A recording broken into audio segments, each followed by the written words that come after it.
us now, and I'm delighted he's with us. North Dakota Senator Kevin Cramer joins me now. I think the first time on the angle. Senator, thank you for joining us.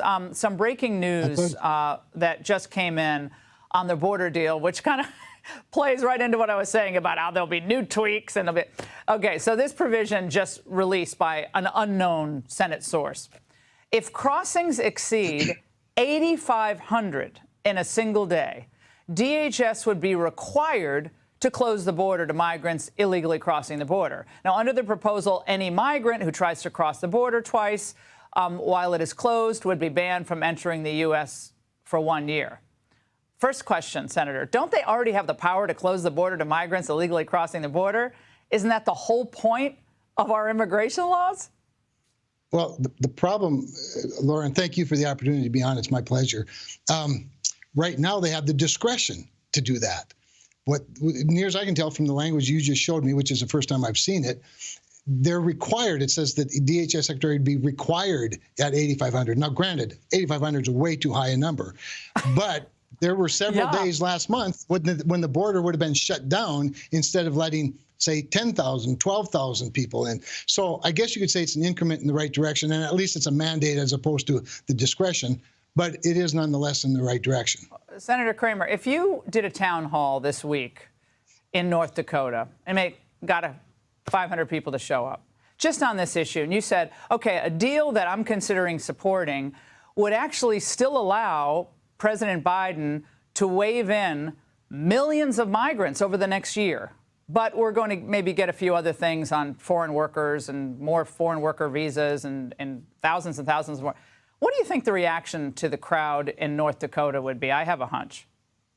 Well, if I presented it like that, they would probably run me out. That's the truth. But that's the true way to present it. No. But I would do a more thorough job with it. I'd want to know where the workers going to work.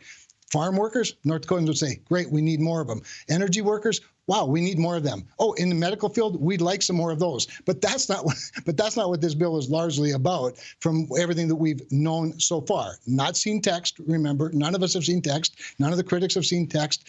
What we do know that's been negotiated, because the negotiators, well, sure, but I don't vote Senator, I've been here so much longer than you, and I don't mean to call rank because you're a senator, but this is the same old trick they always pull. They pulled it with Obamacare. They pull it with these omnibus spending bills that horrify most Americans when they see what's in them. And it's like, okay, let's hurry up and negotiate, and we've done doing it for 4 months, but now you have 72 hours to read 700 pages. Go.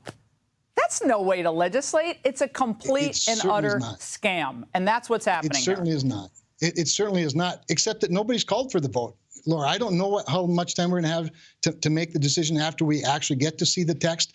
But the things that we do know that all the negotiators agree to, because they say it out loud, there are some real triggers.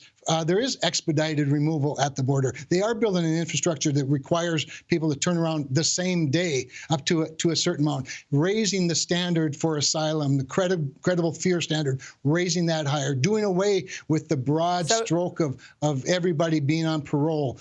So there are some good things in the right direction. Wait. So just I want to be clear. I want to be clear to the people of North Dakota and the people of the country, because you're an important senator in all of this.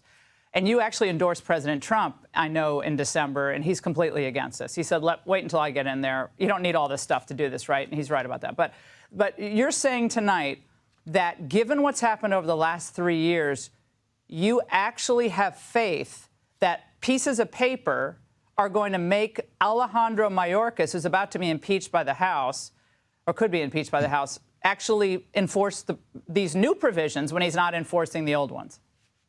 I know if we do nothing, he's not going to be a better DHS secretary. He's not going to do more enforcement. But you're giving Biden cover. If we do nothing. You're giving Biden political cover in an election year. Why would you do that, given what this man has done to our country?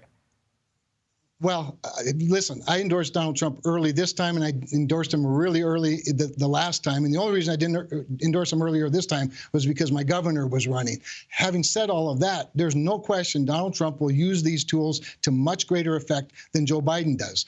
But I don't think we should reserve the crisis for October to give Joe Biden cover, because anybody that knows anything knows Joe Biden has already lost this argument. He's already allowed 10 million people into the interior of the country illegally. So it's not like he's going to one day be known as the guy that took care of the border crisis. Right. Well, Senator, this does not end catch and release as anyone has described it thus far. Would you agree with that?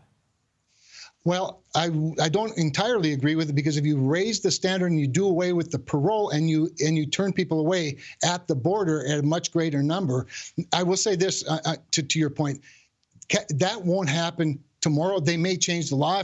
If we get 5,000, a surge of 5,000 that automatically shuts the border down, well, the border would be shut down right now. But if we have infrastructure to do the asylum reviews at the border for 5,000, then you eliminate catch and release. Clearly, right, it's Senator, not all going to happen overnight. All right. Well, we'll be watching this closely, and we really appreciate your coming on tonight. Thank you so much. Hey, Sean Hannity here. Hey, click here to subscribe to Fox News YouTube page and catch our hottest interviews and most compelling analysis. You will not get it anywhere else.